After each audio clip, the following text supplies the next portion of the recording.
Good afternoon. Thanks for coming. This is the campus-wide leadership series for 2017 and the last session, but the best session. It's also the last time that Marty McLaughlin, who I've worked with for 13 years, will be doing this series, so this will be her last session. So she's going to be brought to tears, so I'm going to work on this and see if I can get that to happen. Before we get to that, though, very important to thank her, but also this is a series that went on through the School of Medicine, sponsored through that office, and then as we moved to academic affairs and now academic and student affairs, it continues to expand. And the idea was to bring people together from the hospital, from the university, from different experiences, but to hear about leadership activities that people in the community have had, and to look at their own careers and reflect on them as well. So anyway, I'd like to have a round of applause thanking Marty for all the years of running this series. And we would certainly like to get your comments and things that you'd like to see in the future. Thanks for coming this afternoon. I know it's vacation time and there are other things, but it's really nice attendance. And Marty's going to do the introduction of our guest.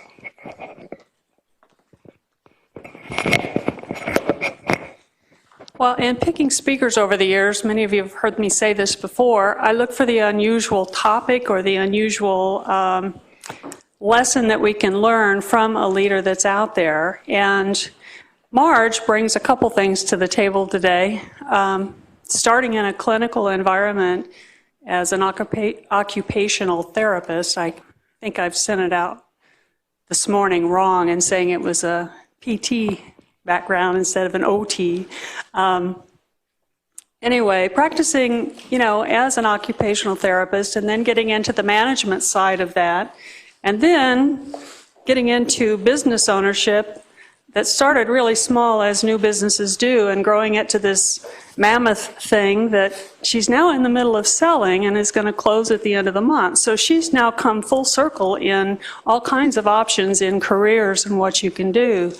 The other thing that drew my attention to her, I always look at the top 25 categories that come out of the business journal in Kansas City, and that statement of recognizing when she was working in her business, not on it, and how that changed how she started approaching her job or her business, kind of captured my attention. I was curious as to what that was all about, and I thought maybe all these things could somebody here, or a few of you, could relate to or learn from.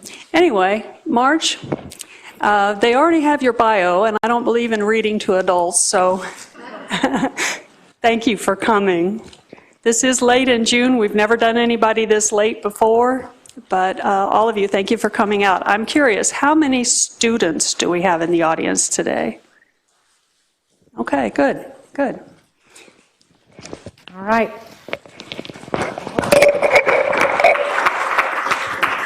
Thank you. I should be on, yeah. All right. Well, thank you, Marty, for introducing me and having me here.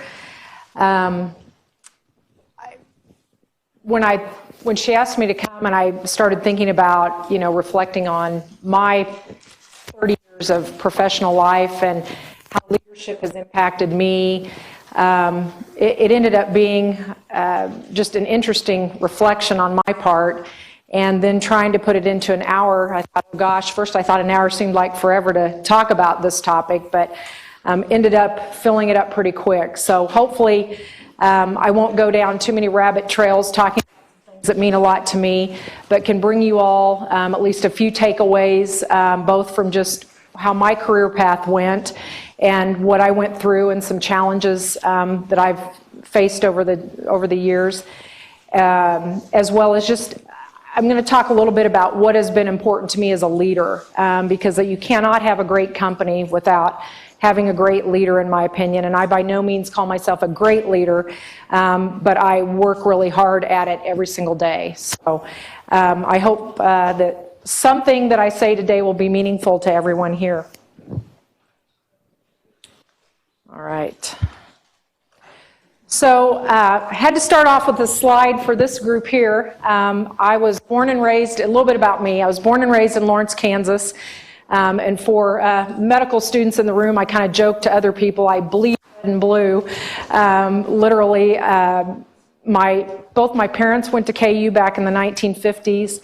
I knew there was no other choice for me but to go to KU. My dad was in the athletic department, so I grew up going to football games, running around in Allen Fieldhouse a lot. So I'm a true Jayhawk, so there was no doubt that was going to be my career path. But I didn't really know what I wanted to do. I knew I wanted to work with people, help with people when I got out of high school. And so the only thing that came to my mind was a social worker. So went to KU and started in the Department of Social Welfare, and I was working down, anybody that's familiar with Lawrence, down on Massachusetts Street in a little ice cream parlor in Delhi, and I got to know this girl that was working there that was just so excited about OT. She just was always talking about the OT program and being an OT. And so as I continued to talk to her, I thought, wow, that seems really kind of cool. And so I thought, I'm going to go visit this department and see what it's all about. Now remember, this is 30 years ago, so this is on the Lawrence campus. And so went to the office there and asked them, how could I find out more about it, or what did I need to do? And she said, well, fill out this application, go do 15 hours of experience in a healthcare facility and come back and see me. So I did that. I went and did 15 hours, went back to see her with my application completed, and she signed it and said, okay, you're in the program, and let's get you on a track.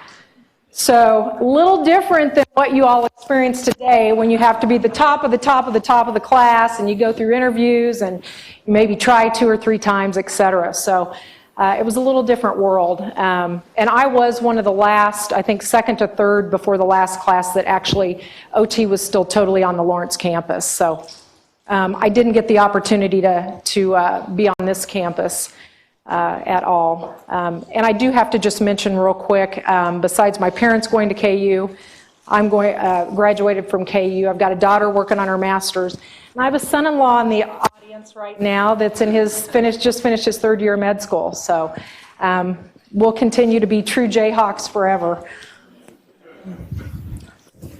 So pressure's on me. I got to talk in front of my son-in-law.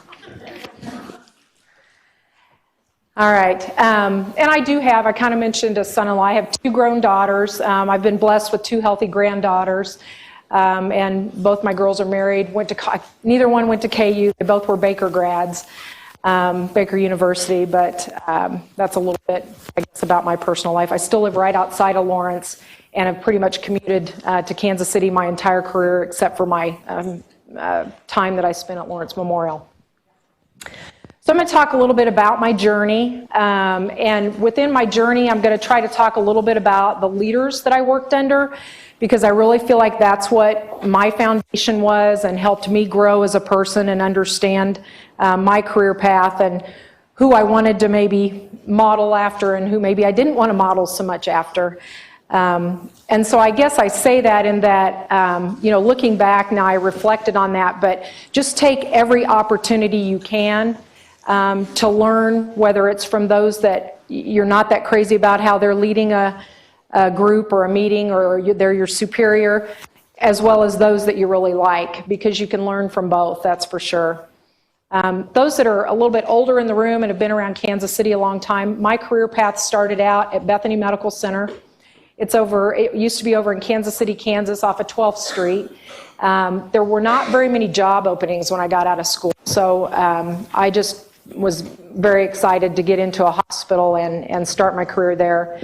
I then was at Research Medical Center. That's actually where I had done one of my rotations. And absolutely, let me back up. So Bethany Medical Center, I worked under a leader or director that had gone through the military for her training, for her PT training. So that was a very structured military type environment. And I always like to tell the story that, because I feel like it was kind of telling of her background, is there was a horrible ice storm, I remember one morning, and I'd gotten up early to get there on as close on time as I could after I knew there had been ice. And quite a few of us weren't there quite on time, and she called a meeting at lunch and pretty much said we needed to figure out next time away we should have been there on time, no matter what. So I knew right then, you know, that was probably, now looking back on it, some of her military background, but the type of structured leader she was. Then I had the opportunity, like I said, to go to Research Medical Center and worked under a leader there. When I did my rotation, it was a large OT department of about 20 OTs, so I knew it'd be a great opportunity for me to learn clinically. And I could just tell by that staff when I did my rotation that they were just such a cohesive group. You could feel that leadership structure that had just made an incredible staff. So I was fortunate enough to get to go there and worked there as well. And then my last hospital stint was at Lawrence Memorial. I started having kids and was commuting about an hour and 10 minutes to Research Medical Center at the time. Before there was the nice highway down to Research, it was Old Prospect. But decided to go to work at Lawrence Memorial and worked under a leader there that was extremely loyal to her employees, so I learned a lot about that. But also watched somebody that probably needed to be on that show of anger management. She would just burst out in just these horrible fits at times that you never knew when it was coming. So, you know, learned about that a little bit. From there, I had started doing some outpatient experience at Lawrence Memorial and really liked it. And so I'd had a friend move on to a company called Work Capacities that's listed up there. And she said, Marge, I think you'd really like it here. And so in 1993, I went to work at Work Capacities, which was a company, a privately held company. It was owned by an OT and a PT here in Kansas City. They had about 5 clinics at the time. And obviously by that name, you can imagine they primarily focused on work-related injuries. And so I grew there for a couple years and then was asked if I wanted to take over what they called a site manager. So it was taking over management responsibilities. I still was in the clinic full-time, but started overseeing the staff and was getting involved in the business side a little bit and productivity and how we needed to, you know, have some money left at the end after the bills were paid. I made sure I was very clear with them. I come from no business background. I had none before I went. In fact, even the OT program, I'm not sure what it's like now, but I'd had hardly even any math in college. So it was all new for me. But I learned about income statements, gross revenue, net revenue, write-offs, how to do a budget. You know, I had an incredible mentor at Work Capacities, Connie Smock. And I can't say enough for her. She was my area manager, and she spent tons of time with me. Obviously, must have thought there must have been something in me that she could depend on, because I ended up working with her through a couple more transitions of our work career together. So that was awesome. Took over, then we opened a clinic in Kansas City, Kansas, so I started managing that one as well. So I started seeing myself liking this operations side and the management side pretty early on. Work Capacities sold to a company called Reability out of Brentwood, Tennessee. They were a national company. They had about 150 outpatient private or PT clinics across the country. And Connie remained my mentor, my area manager, my supervisor at the time. So I continued to grow with her, added on a few more locations, and just continued to learn a lot. I didn't even mention just the whole employee side of things, besides the business side, just learning how to interview people, how to hire people, how to counsel, you know, employee relations. So just really got all my training, education from that perspective on the business side. For me, was all hands-on. And so then in 1999, Reability was sold to Health South. And that name may be familiar to some of you as well. Currently, those facilities in Kansas City, after I left, were sold to Select Medical. So if you've ever seen Select Medical physical therapy clinics around Kansas City, that's what they were. But Health South at the time was the largest outpatient rehab provider. They had over 3,000 facilities.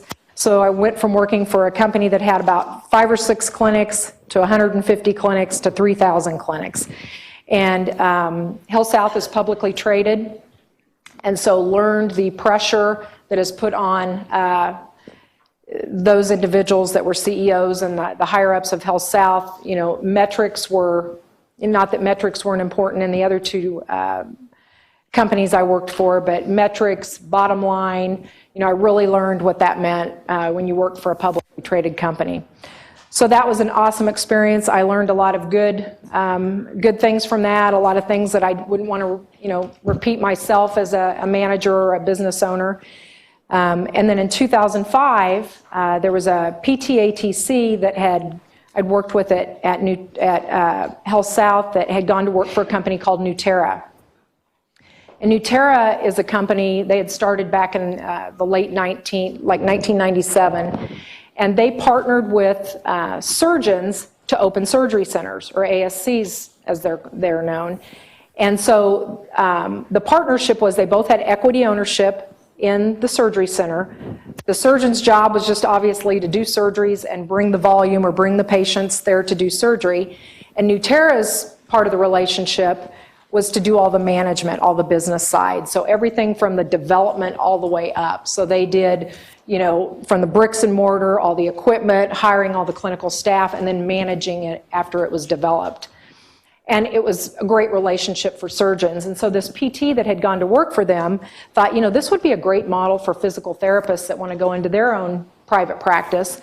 But again, most clinicians, they don't want to mess with the business side typically, or they're not that good at it. Like, I obviously wasn't either when I started.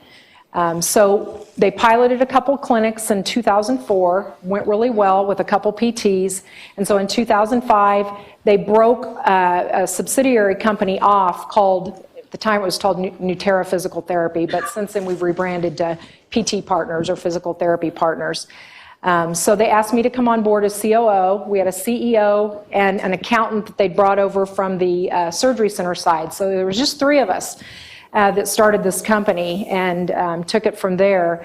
And again, just to kind of make sure you understand the model. So we would find a physical therapist that wanted to go out on their own, and we would go form a separate LLC. So they weren't PT Partners, they were Performance Rehab or Rebound, or, I'm thinking of some of the names of our clinics, Optimal Physical Therapy Solutions. So we would form a separate LLC, we'd both have equity ownership in it, and then Nuterra would bring the management, all the management services to the company, and they would do what they do best, which is be a clinician and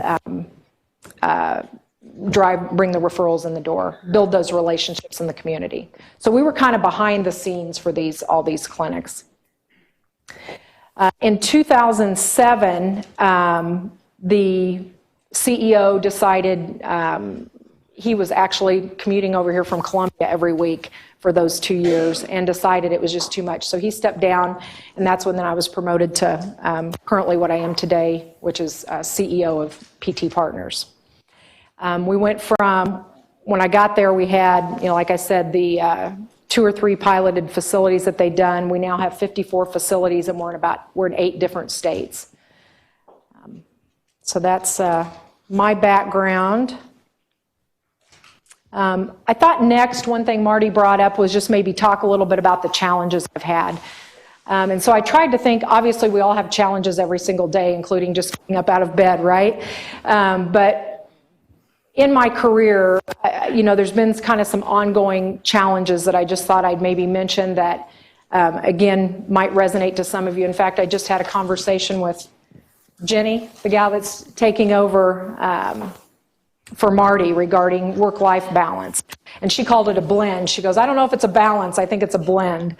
But I think that's always been a challenge for me. I think as you progress in your career and you become more and more dedicated, and it requires a lot, and if you really are passionate and love what you're doing, you want to spend all that time in that as much as you do your home life. And I've had to throw a picture of my 2 gorgeous daughters on this slide, because I struggled with that. That was always, not near as much now because my kids are grown, but was always a challenge for me because there was no way I wanted to miss any sporting event, any activity they were in, PTO, whatever it was, or PTA, PTOs now, right? PTA.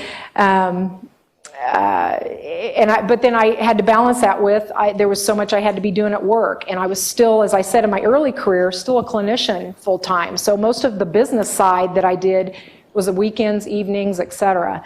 So I guess what I say is the old saying of burning the candle at both ends. I think that truly can exist. And the reason I put this up here is because if there's one thing I could change about my whole career, I would never change anything of what I've done, and I love my degree and everything I've done, but I wished I would have taken time for myself because it has eventually caught up to me. I didn't take care of myself, and stress and premorbid things, between the combination of the two, you can end up with some medical issues. So I've unfortunately had to deal with a little bit of that firsthand. So work-life balance, I guess if you take away anything, just always keep that in mind. I think as a society we're getting better at that. I don't think there's as much of that stigma with that, in the workplace that people need to be, stay till 10 o'clock at night all the time. I think there's getting to be that a little bit better of a feel for that in our society, but there's still work that has to be done. It still has to get done somehow.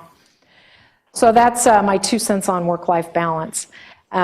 Next is just the healthcare industry. Every industry has its challenges, but obviously we have our challenges in healthcare. We're probably publicized and on the news more than about any other industry is right now and even throughout all the years. And I would just say that as you've kind of heard what specifically I do in the healthcare arena, declining reimbursement's been a huge challenge. As reimbursement's gone down, physical therapy degrees have gone to a doctorate program.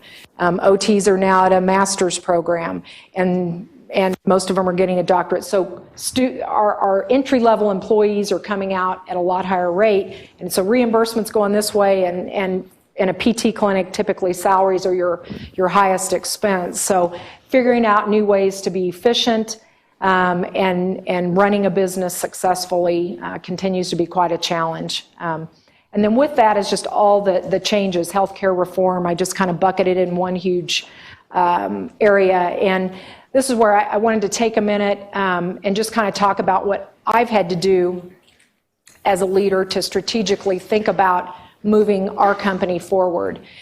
Because when we first started out, we went and partnered with PTs that wanted to open their own private practice. And so we built from the ground up. About in 2008, I'd say, we had the economy crash. PTs were less risk adverse than they might have been at that time because they were unsure about their, am I going to have a job? What's going to happen in the community? So we started looking at, and that's also when reimbursement started declining. So we started looking at clinics that were already up and running and who might need help.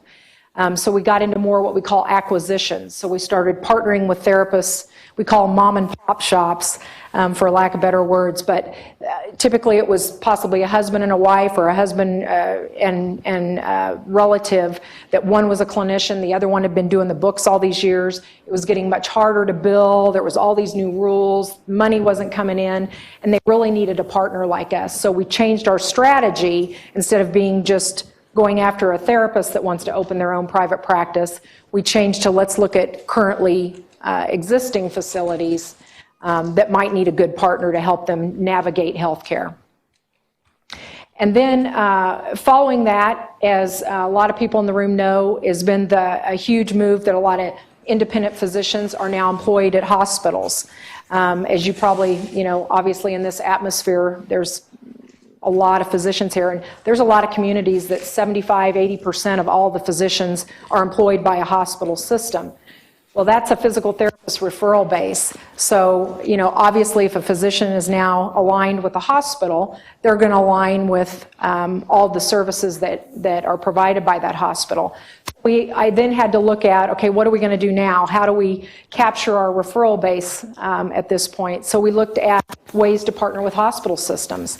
And we've done that very successfully, especially in Texas and a lot of other communities.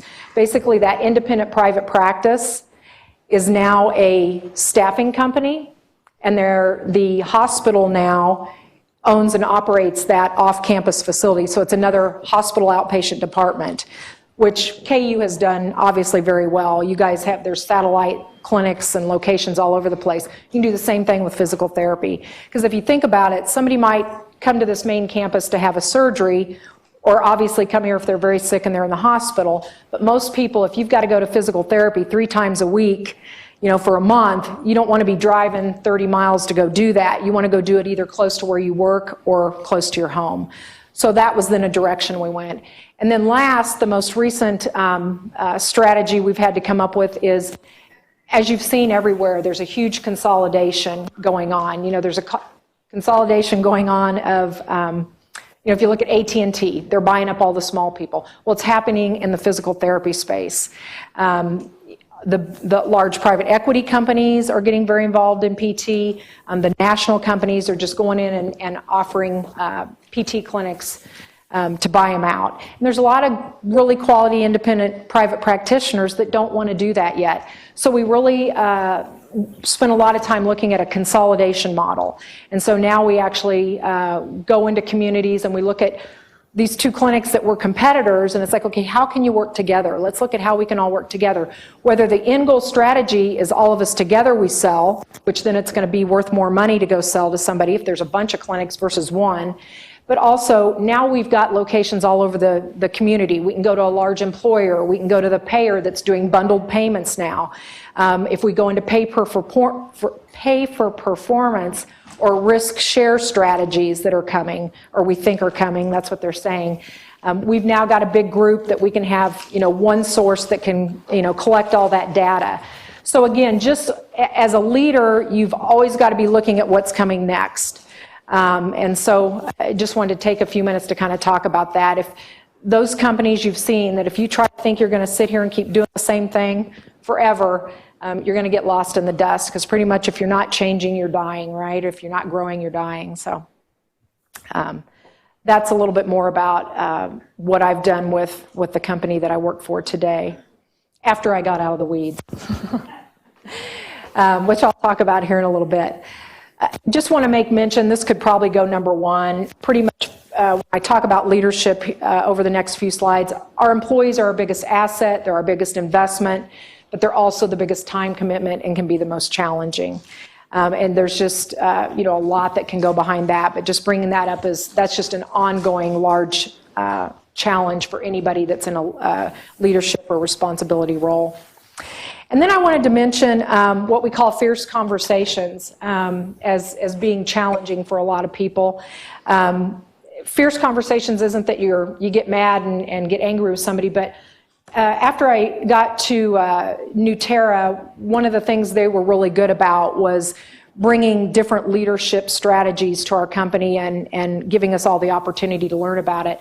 And there's a woman named Susan Scott who wrote a book called Fierce Conversations. And it's got the 7 principles of fierce conversations in it. But basically the gist of it is we all have to be real when we have conversations. And so it's conversations, not confrontation, and learn how to not blame and get the elephant out of the room, as they say, quit beating around the bush. I don't know about you guys, but I spent so many times going into a meeting and you walk out and you think, what was that about? What was I supposed to get something out of that? So it's being more direct. I've always been direct, and so I don't have a problem with that. But I've learned that I have to, because so many people, our society or our culture typically, we tend to be real nicey and want to beat around the bush, to where often when I have new employees, I make sure they know I'm a very direct person so they don't take me wrong. It's like, okay, just going to forewarn you, I'm pretty direct, pretty transparent when I talk about things, so don't take that the wrong way. My emails are very direct too. So, but that's really helped. I've had a couple say, I was so glad you told me that, because if you wouldn't have, I might have taken, I might not have understood. But I think we've all got to learn how to just be real. Be real in our conversations, and that's not just with a supervisor with an employee. That's a real conversation peer-to-peer, with our significant others, with our children, whoever it is. We've got to be able to be real with conversations. So, all right, I've got about 5 or 6 slides here to talk about leadership. And what I have felt, there's so many components to leadership, or elements, whatever you want to call it. But again, as I thought about this opportunity today, I wanted to hopefully share what I have experienced to be very important, that's allowed me to, I feel like, have a lot of really good quality employees that have stuck around a long time. and we've built a great company. So I'm going to spend a little bit of time on just some leadership things that hopefully will be helpful to anybody in the room. The first thing I learned is I've had leaders that tried to treat everybody the same. Well, we're not all one size fit all. We're all unique. And so learning how to, learning what you understand or what works best for you is different than what works best for the next person. So it might be more verbal communication. Maybe you do better with written communication. Some people need a lot of communication and a lot more information versus some just need a little bit. So just knowing that you have to learn how to communicate with people differently.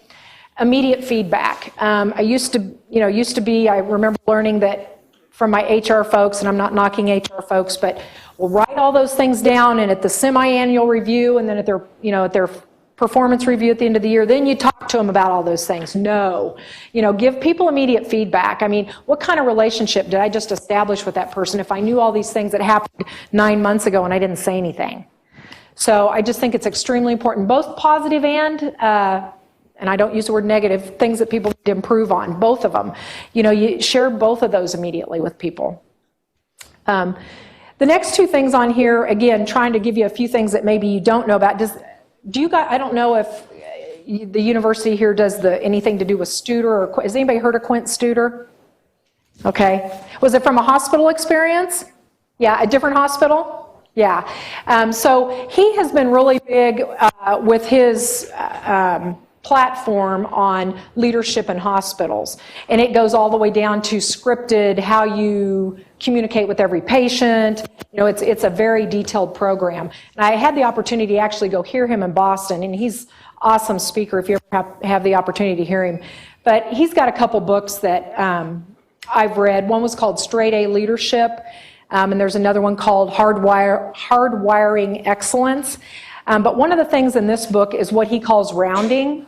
Or really, kind of to break it down, it's a one-on-one meeting with your staff, with your direct reports.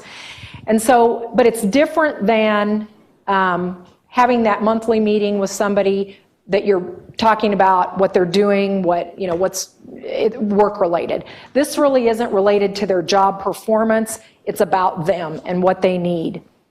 And so I keep this nice little book. Sorry, it's purple. It should be red or blue. I feel like I'm holding my K-State book up right now.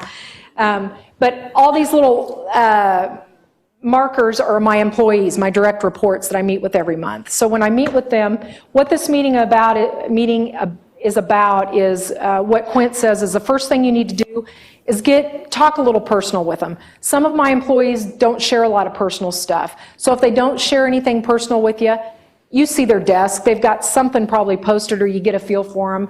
Maybe it's Royals, maybe it's horses, whatever it might be. But if they have shared they just went on vacation, or they did because you've approved their PTO, ask them about that. Get a little on that personal level with that individual. And then next, the biggest part of this is you're just asking them, what do they need from you?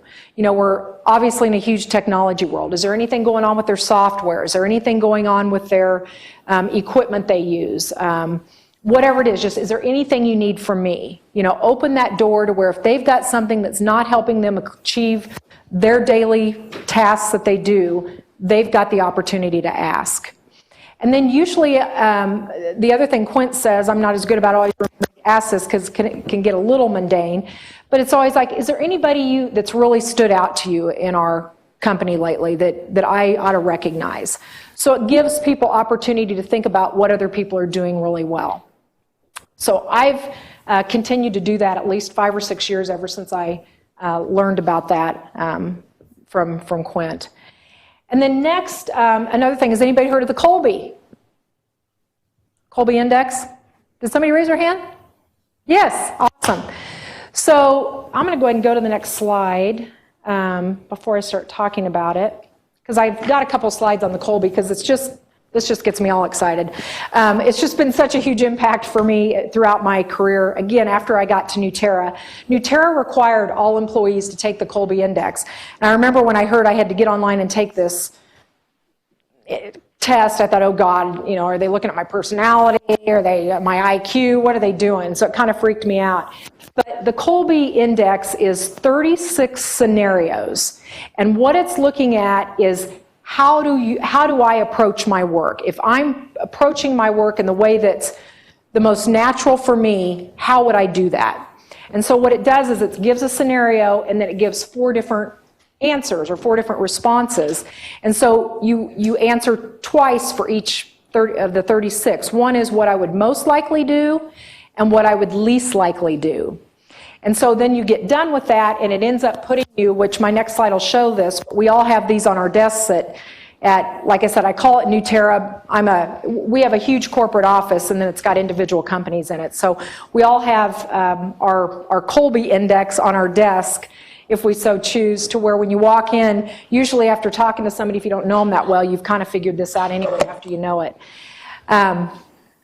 But what it allows, again, I'm going to get into more specifics on the 4 action modes in a minute, but by allowing people to work the way that's natural for them, they're going to be more effective, they're going to be less stressed, because I don't know about you, when you learn about me in a minute, I'm not a quick start. So when somebody puts me on the spot and says, can you talk, I'm in a meeting, can you talk about this right now?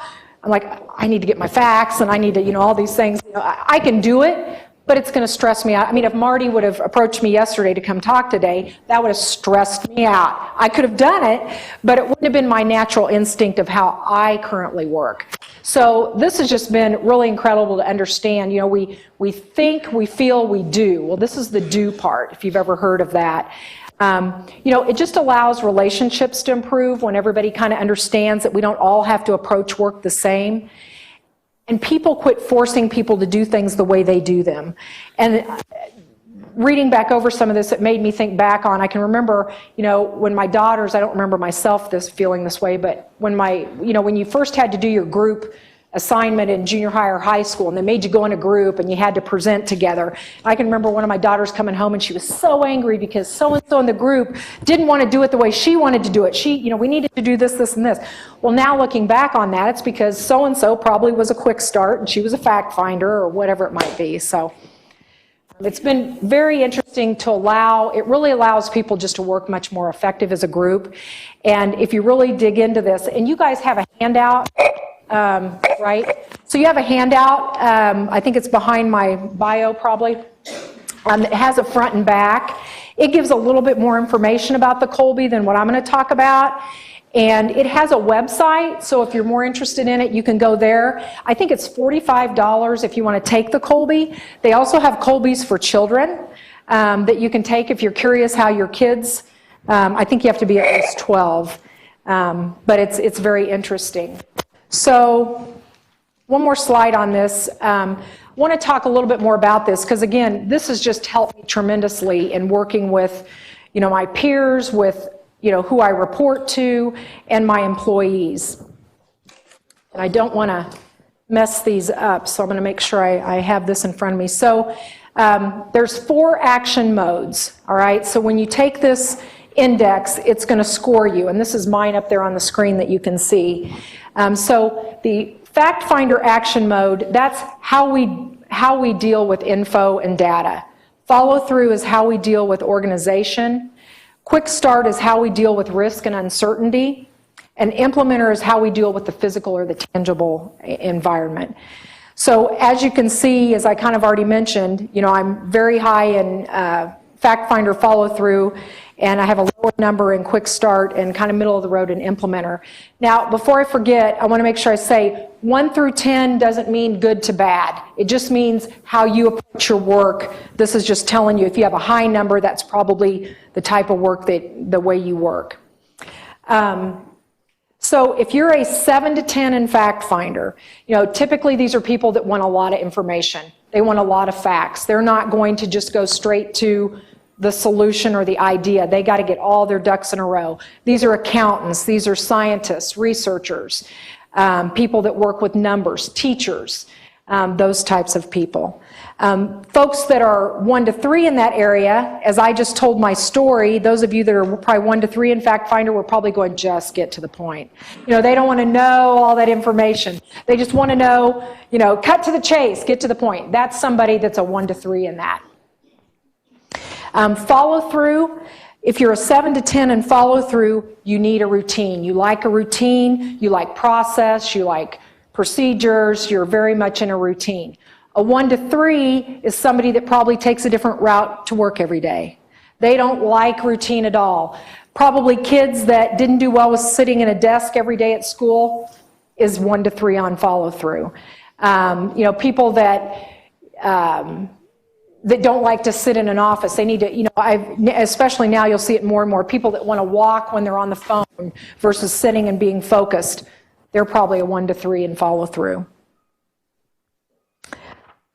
All right, quick start. And some folks some of the careers that you think of that people will navigate to if they're high in follow through, a pilot. And if you think about that, you darn well want that Southwest pilot checking off every single thing he needs to do before he takes the plane off. They're going to probably score really high in follow through. Again, teachers, they've done a lot of research on teachers. 80% of teachers are 7 to 10 in both Fact Finder follow through.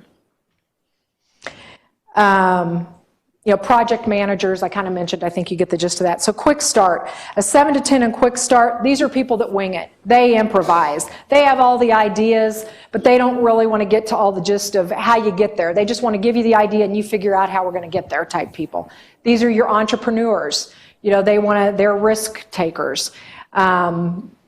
Salespeople. I had a sales guy for a while that, he would get to me. So he would never want to I'd say, I need you to write down what all you've done. Salespeople hate that they have to, at the end of the week, they need to get everything written down of what they have to do. They just want to be out doing it. So that's your quick start. And then implementer are those that are best when they're using their hands. So this is your carpenter, your mechanic, a surgeon, physical therapist. They do best when they can use their hands to do their work, per se. Someone that's not, that scores more of a 1 to 3, they're more just, they imagine it, they picture it.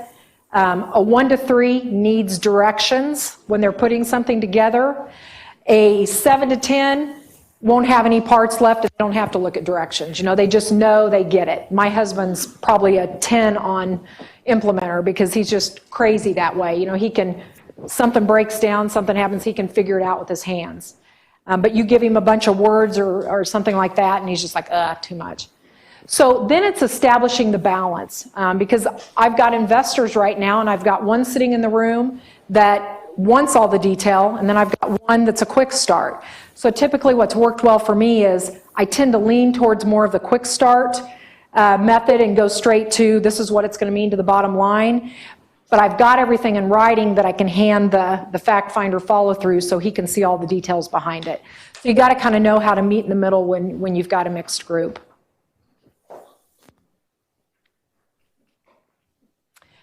The next area of leadership I just wanted to touch on, I think we've all, a lot of people probably in the room have had a good coach, and you know what that felt like. I think now they even have life coaches. You need a work coach. We all need a work coach. We all need a cheerleader. We need somebody that's going to recognize our accomplishments. We need somebody to help coach us through the problem-solving process. If all I do is always fix everybody's problems, I'm never empowering somebody to do it themselves and to grow as an individual. And then that motivates them as well. So I can't say enough for what we call, and that's kind of gotten to be a term that's used a lot in the workplace as being a coach for your employees. And by the way, I'm not going to read them all, but I'm a big quotes person, so you're going to see on some of these quotes that I enjoy. The next thing I like to bring up, which most people are like, vision, mission, plan. Usually it's vision, mission, values, but I like to throw in the plan and the longer I've been on the business side of things, I've realized the importance of employees need to know where you're going, what the direction is. You've got to have a vision. And you got to have a mission. They got to know their purpose. What is it we do? Why are we doing this? Why am I sitting here doing these financials for these facilities every day? Why are you having me go, try to find another physical therapist for us to work with? So, and visions and mission statements can change as often as the company wants. We typically have changed ours when, as you kind of heard me talk about our strategy changing a little bit. For instance, I think our mission statement at one time specifically called out physical therapists. Well, now it's providers of rehab services, because we may partner with, like I said, a hospital or a insurance company, a lot of different people that are providers of rehab services. Without a vision and a mission, it's hard to develop a plan. And how can you have a plan if you don't really know where you're going? So I just think it's so important to take the time. And when you do, developing a plan, you need to really think all the way to the details. That's one thing that, like I said, used to feel like it was just this big heavy on me. But the longer I've been in this, we sit down quarterly, I do with my staff. And besides just going over our quarterly performance, we talk about how's that getting us closer to our vision. And are we still aligned with our mission? So we talk about it, and it keeps people motivated. It lets them see their purpose and what they're doing and how they're contributing to that vision.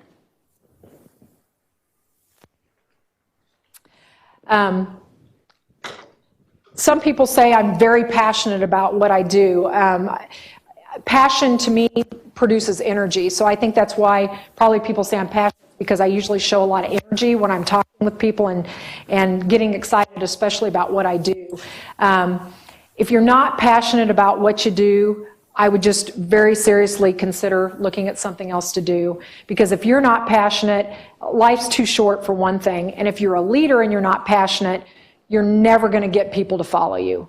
So if for some reason, and I've mentored a lot of people, they're in a career and it's just not the right thing for them. And they've got to figure out what they're going to do. Again, I feel very fortunate. I think a lot of us in the healthcare profession, we have a lot of different opportunities. We can go the route I've ended up doing, more business-oriented, stay a clinician, go into research. So I think in our profession, we have a lot of opportunities.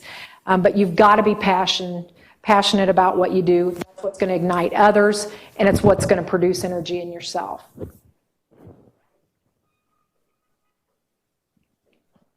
And then leading by example. Again, as I was reflecting, I was thinking about it, and I mentioned a couple to you, those that I wouldn't want to follow, and those that I did. But just remembering that I remember every single day I open that door and I walk in, people are watching me, and I have to remember that I am the leader of our company. And so what I do is a reflection on them, and what they do is a reflection on me. I can't say enough for being proactive versus reactive. If all I do as the CEO is be reactive, put out fires, I don't ever demonstrate to my staff that we need to be proactive and look how we can prevent those fires first, they're never going to do that as well. Acknowledging your own failure. I am the first to put my hand up and say I made a mistake. We're all human. And I think if we do that, whether you're a leader or it's with your peers, they're going to be more likely to do that as well. And taking responsibility. As CEO, even if it's, my accountant that made a mistake or didn't err, she's my responsibility. She reports up through me. So I always take responsibility along with my staff, even if I didn't have anything to do with it. And I think, again, that's what shares the trust. And in my next slide, I'll talk about, how we've built our such a good culture where I work. And then just walking the talk, being able to roll your sleeves up. If I'm going to ask somebody to do something, I better be, willing to do it myself. And culture, I think everything I've talked about creates the culture. A good culture is going to be team-oriented. It's got a supportive management. Everybody shares the same values and goals and beliefs. And that allows for very honest and trusting relationships. All right. to working in the business versus on the business, getting out of the weeds. So when I made the transition in around 2007 or 8 from COO to CEO, as COO, you're still really hands-on day-to-day, going to all the meetings. I'm looking at numbers weekly. I'm tracking all of our different clinics across the country constantly, all of that. And then I became CEO, which is really working. I needed to look at our future. I needed to be more strategic. I needed to grow the business as a whole. And I thought I was almost approaching burnout because I was just really struggling with it. And I honestly can't remember exactly how my aha moment happened, but I realized it's like, my gosh, okay, I'm spending about 20% of my time at best on the business, and I'm thinking I've got to be all involved in all this day-to-day business, in the what we refer to as in the weeds or in the business. And so I somewhere had read, and again, somebody may know in the room, but the 1/3 rule. And so I had recently read, that might have been my aha moment, is when I realized, okay, I need to be spending 1/3 of my time on the future of our business, 1/3 of my time in communication with my staff, my peers, our physical therapy partners across the country, and then 1/3 of the time I can still spend in the business, which I gravitated to because it was what was so natural for me as well. And also, I'd done it for so long. I love that too. So it was hard for me to change my position at times. But by really working hard at dedicating my time more equally, because I was still spending 75, probably 80% of my time in the business versus on the business. So by doing that, that's when really I spent good quality time. I was better for my employees. I really took us to the next level, with our company. And it just, like I said, it was just what I needed to do. All right. Last, I don't know if you want to take a quick snap of that, or I know Marty can get you these if you want. This has a couple of the books I mentioned. It's also just got some other awesome books that I have come across that I love. David Cottrell and Lee Collin. I don't know how I got on their list, but I get these short reads about every 4 or 5 months that's by them. They're awesome reads, like 175 Ways to Save Time. And, they've just got a lot of different great books out there. So there's hundreds of books. I could do a lot more pages than this, but I tried to give you some of my top books that have really helped me over the years. And last, I just want to leave you with this. Everybody's heard this, don't sweat the small stuff. It's all small stuff. Keep things in perspective. I think in our personal life and in our professional life, it's so easy to create mountains out of molehills. And, I had somebody say to me one time, I think it was something to do with I read a parenting thing, that, is it really going to matter 6 months from now? And so really, when you're getting all worked up about something, is it really going to matter 6 months from now? And then put it in perspective. So that's all I got.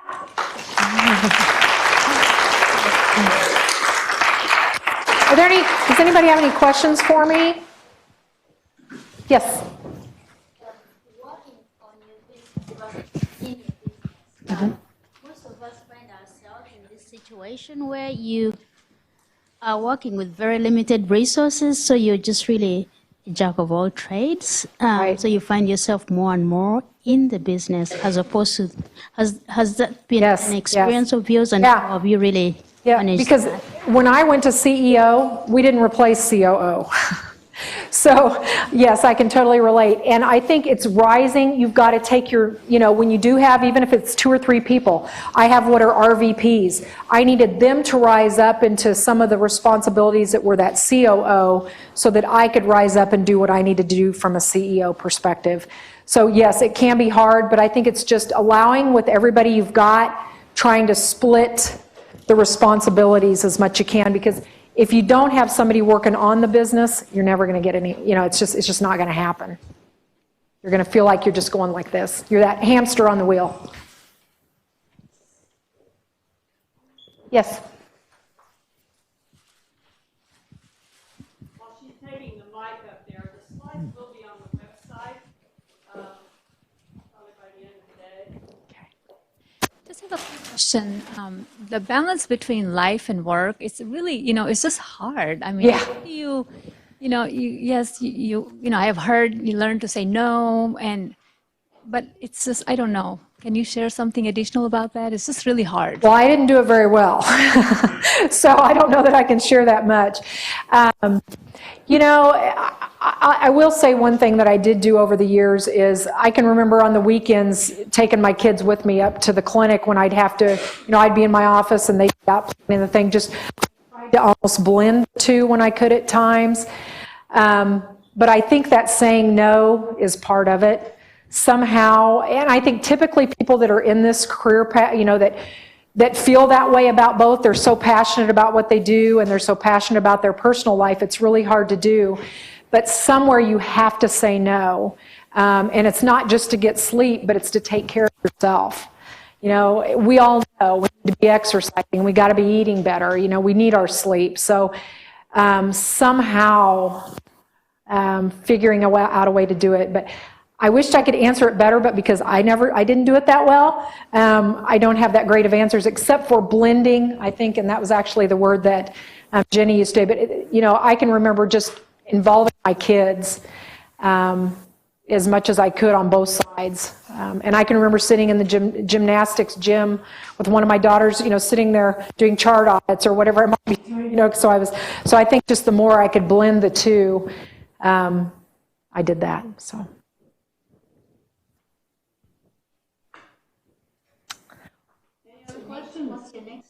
What's my next step? Well, I'm actually going to continue on with the company that bought us.